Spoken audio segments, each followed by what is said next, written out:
Olá, corredor, corredora, tudo bem com vocês? Hoje mais um bate-papo aqui com o Fabrício e hoje nós vamos falar sobre observe a sua corrida. É muito importante você ter sempre uma clareza e sempre com muito cuidado observar a sua técnica. E aí um ponto que a gente quer, alguns pontos que a gente vai bater hoje, é que é o seguinte, normalmente as pessoas acham que é simplesmente sair por correr, né, Fabrício? Que é sair de casa, vou lá, vou fazer o que me der na cabeça, vou lá, vou correr a quilometragem que eu me senti bem e de qualquer jeito, né? E aí é um ponto que eu sempre destaco para as pessoas, que é muito diferente entre treinar corrida e sair para correr. Então a gente sempre tem que ter essa clareza nesses dois pontos e a diferença que são entre eles. Mas sobre isso, primeiro aí, né, das boas-vindas pro pessoal aí que tá chegando agora. Pessoa nova na nossa E aí, pessoal? Então, esse fator é muito interessante porque muitas das vezes quando a gente pensa em sair para correr, a gente é uma corrida um pouco mais sem tanta atenção, né, no que a gente está fazendo, sem muito foco, né? Então, quando a gente corre por correr e não presta atenção no que a gente está fazendo, a gente corre alguns riscos. Não que exista o jeito certo ou o jeito errado, mas entender o jeito que corre te ajuda muito a saber que a exposição de risco que tu está correndo, se tem algumas características que dá para dar uma melhoradinha, né? Então, obviamente tem algumas coisas que tu olhando para o teu corpo tu não vai conseguir fazer. Exato. Né? Mas isso não significa que normalmente uma pessoa que está vendo tu correr que vai falar assim, tu está correndo assim, assado.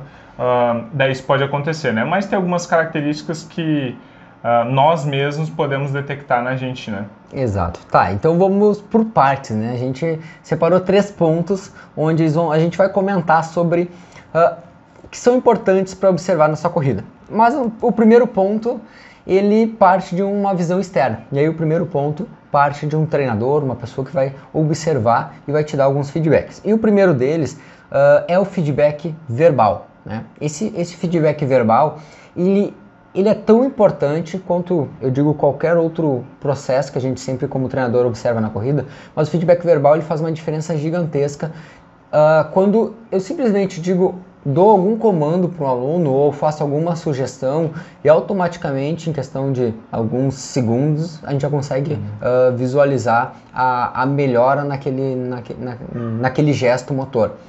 Então, assim, sobre a questão do feedback verbal, um ponto importante é sempre ter um treinador da sua confiança.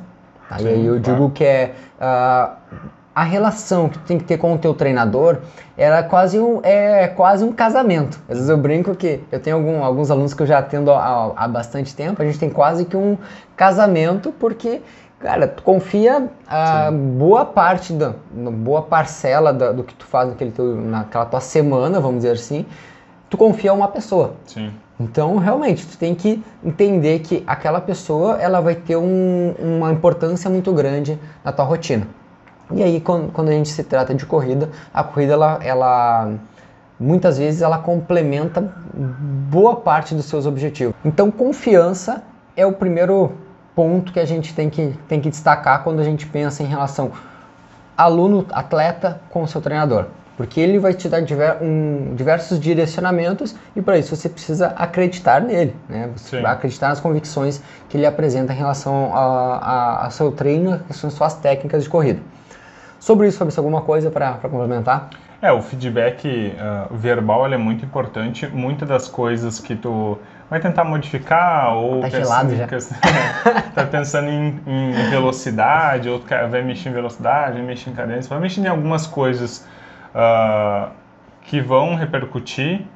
Se tu não tem um feedback visual externo e, consequentemente, verbal, tu acaba não tendo certeza se tu está aplicando aquilo da maneira correta, né? E dificilmente tu vai conseguir fazer uma autoanálise e uma autocorreção e ao mesmo tempo fazer pontos, né? E fazer o movimento.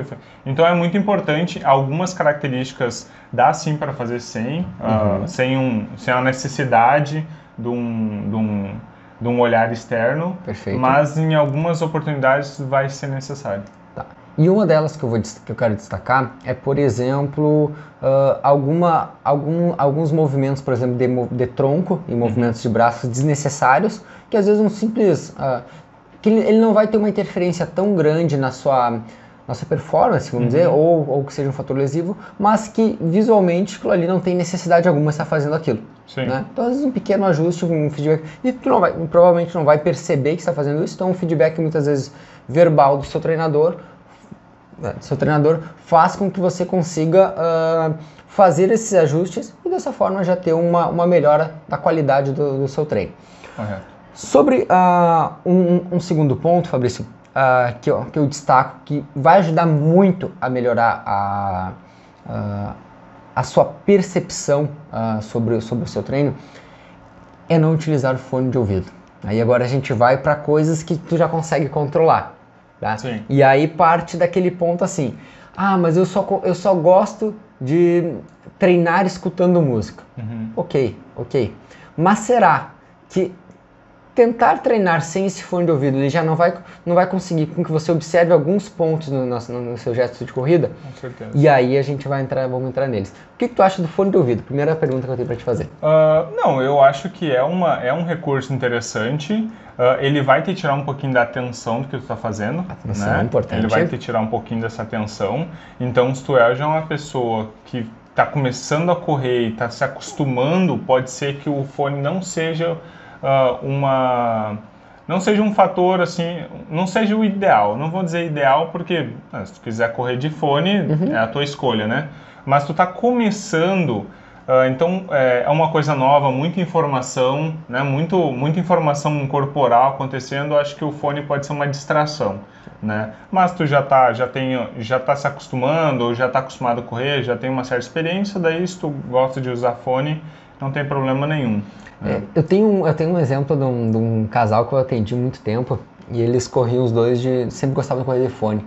E aí, por que? Para desestressar, porque tinham esse hábito de que a corrida melhorava o desempenho deles. E aí um certo dia, nós estávamos correndo na rua, nós estávamos fazendo um treino na rua, um treino de rodagem, e aí simplesmente ela resolveu atravessar a rua. Só que não era o combinado naquele momento, nós não iríamos atravessar a rua, nós íamos manter até um certo ponto e atravessar. Só que a falta de atenção em função dos fones de ouvido, ela acho que não escutou o meu comando, nós vamos seguir nessa direção. E aí mais uma coisa, a falta de atenção com o trânsito em função dos fones de ouvido fez com que ela quase fosse atropelada. Então a partir daquele dia, eu sempre pedi para os alunos que eles ou não usassem fone de ouvido, ou usar ele muito baixo ou apenas em um ouvido. Por quê? Porque um dos nossos sentidos, que é a audição, que é importantíssimo para a corrida, ele é anulado quando a gente usa. E quando está num trânsito, num certo movimento ali, é muito importante ele tá atuando para te ajudar. Então, além desse ponto do fone de ouvido, ele te ajudar nos aspectos técnicos que a gente vai falar agora na sequência, mas ele também atua na sua segurança. Então a gente está entrando, além de melhorar a qualidade do seu treino, também ele vai ajudar na sua segurança. E segurança é tudo, né? Segurança a gente tem que ir em primeiro lugar. Então, esse ponto, a partir daquele dia, graças a Deus não aconteceu nada com ela, fico muito feliz e na hora a gente conversou já, mas no primeiro momento eu fiquei assustado e disse, olha, não, a partir daqui a gente vou mudar um pouco a metodologia. O fone ele acaba, em alguns aspectos, por exemplo, se quer usar uma música a gente fala numa taxa de velocidade determinada, que é um recurso, né, para um tipo de treinamento, ela é importante, mas aí tu vai fazer isso num ambiente controlado, né, numa pista, num ambiente que tu sabe que não tem trânsito, local, na esteira. Locais que realmente tu não precisa de uma atenção espacial, aí o fone é um aliado, mas realmente se tu precisar tomar algumas decisões em relação ao ambiente externo, daí realmente o fone ele acaba sendo um problema. E o marido dela, ainda eu lembro que no dia ele falou, como é que tu não escutou o carro, barulheira que era o carro? Aí eu falei, óbvio que ela não escutar, né, o fone, o fone não permitiu. Aí ele disse, então olhar. Eu falei, pois é, mas um dos sentidos ele estava bloqueado, o outro não foi suficiente, quem sabe pegou num campo cego, enfim, claro, né? Claro. Então são dos aspectos que eu trago sobre segurança. Mas um outro ponto importante, quando a gente se trata de ter da audição, vamos dizer, ela está disponível para te perceber alguns pontos, entre eles é o aspecto técnico, né? Sim. É tu escutar a tua corrida. Né? Que é o nosso terceiro ponto aqui que a gente traz, que é tu escutar a tua corrida e poder, de forma muito simples, né, identificar alguma variável. Por que o escutar essa corrida, né? Porque quando a gente corre, a gente está lidando com impacto, né? Absorção do impacto. Então, claro, isso vai depender um pouco do tipo do tênis que você está usando. Às vezes o tênis ele é muito macio, ele te dá uma sensação que tu não tem tu não tem um impacto muito alto, e na verdade tu tem, mas é o tipo do tênis que está abafando, né? Mas o fato de tu correr e começar a se escutar pode ser que a batida do teu pé no chão esteja muito alta.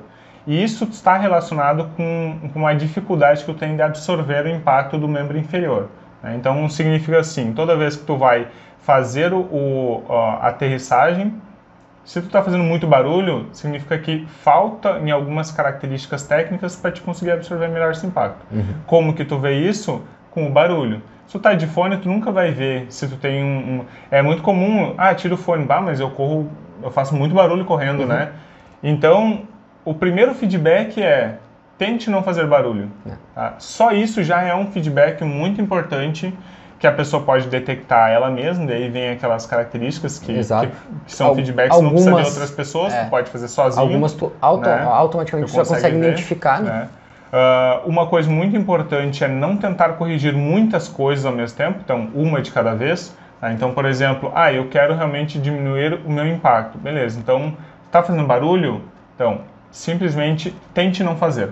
Como tu vai fazer isso? Tu vai se ajustando, tu vai aos poucos entendendo o que tu pode fazer para não sobrecarregar, né? Então, se tu começa a fazer isso de maneira empírica, o teu corpo vai se ajustando. Existe, obviamente, um modo de ser ajudado, né? Tem um profissional do lado te ajudando. Isso vai facilitar, Ele vai te mostrar técnicas, né, para fazer isso aí. Existem meios que tu consegue fazer, mas só de tu tentar reduzir o barulho já é uma coisa que vai te ajudar a reduzir o impacto. Perfeito. E eu vou falar pro pessoal aqui uma das formas que eu utilizo para fazer esse treinamento, uma delas entre diversas outras técnicas que a gente usa, mas um dos meios que eu uso de forma bem recorrente, vamos dizer, com alguns alunos, é tirar o tênis dele. Isso é muito bom. Eu tiro o tênis dele e, claro, a gente vai fazer um trotezinho de 10, 20 metros, tá?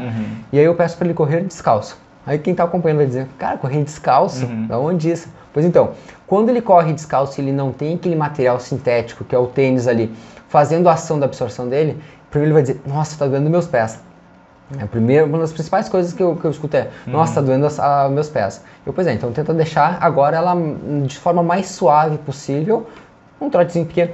Claro, um ponto importante aqui, não vai fazer isso nas britas, ou vai fazer num local onde tenha espinhos, uma grama com espinhos, não. Um asfalto queimando e vai queimar o pé, não.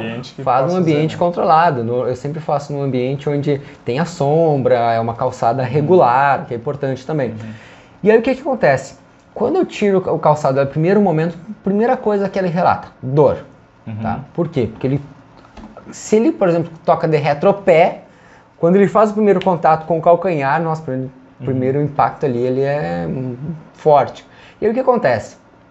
A gente vai repetindo de forma gradativa, vou dando alguns feedbacks para ele. E aí o que acontece? Na terceira ou quarta vez que ele está repetindo com ele já começa a sentir uma leveza em fazer. E ele começa a melhorar o controle dele. Eu faço isso uma vez apenas? Não. Eu vou repetir em vários outros treinos. Toda vez que vai treinar? Não. Em alguns momentos. Em alguns momentos eu vou utilizar. Mas aí o que acontece? Quando ele bota o tênis, ele começa a prestar atenção mais do que ele está fazendo. Em como que ele está usando aquela força dele para absorver. E aí sim, é uma das técnicas. Tem outras que a gente vai falar em outro momento. Fabrício, mais algum ponto para falar sobre isso? Não, acho que é isso, né? Se precisar de alguma ajuda externa é importante, mas algumas características tu pode fazer por conta, né? Tu consegue ter o próprio feedback. Exato. Né? E esse, para mim, a questão do impacto é o que o corredor mais tem que se preocupar, tá? Entre todas as características de corrida, dentre as que interferem menos, as que interferem mais, o impacto ele é realmente o que interfere mais junto com o volume. Tá? Então, o volume tu precisa de um amparo. A questão do impacto é uma coisa que tu pode já ir treinando e colocando nos teus treinos por conta ali devagarinho, né, progredindo esse tempo, né, e obviamente tu não vai, por exemplo, fazer uma coisa, vou fazer 3 km, tu não vai ficar 3 km cuidando para fazer menos barulho. Tu faz ali 1 minuto e corre do jeito que tu corre. Aí depois daqui 10 minutos tu vai lá, faz um pouquinho de novo. E assim tu vai aos poucos fazendo, que até pode ser um conteúdo aí, um vídeo para fazer para o pessoal, mostrando como é que faz uma progressão para ti. Porque o que acontece? Quando tu muda a mecânica, tu muda a sobrecarga. Então algumas regiões que até então não estavam tão sobrecarregadas, agora vão estar. Então por isso que tu não pode fazer muito tempo, né? Porque senão acaba ficando ao contrário. Em vez de tu melhorar, tu vai piorando. Né? Então a gente pode fazer um vídeo conversando com o pessoal para ver como distribuir isso de uma maneira mais adequada. Ótimo. Então a gente tocou em 3 pontos que foram importantes. O primeiro é um feedback externo, feedback verbal de um treinador, principalmente para ajustes técnicos de braço, posição de tronco, então são importantes para a gente melhorar. O outro é não utilização de fones de ouvido, para a gente não atrapalhar então esse sistema, vamos dizer, esse sistema que a gente tem tão importante que é a audição, ele deve ser utilizado. E aí o terceiro que a gente fala como utilizar esse sistema, né? Que é utilizando ele principalmente para essa detecção do barulho que tu faz durante a sua corrida. Isso aí. Ok? Fabrício, então, muito obrigado. Fechando mais um vídeo. Espero que tenha ajudado. Ficou alguma dúvida? Deixa aqui nos comentários. E se gostou do vídeo, se assim, a gente em algum momento te ajudou com esse conteúdo, ou você está vendo que esse conteúdo pode ajudar outras pessoas, compartilha com eles. Ok? Um forte abraço. Até mais. Valeu! Até mais.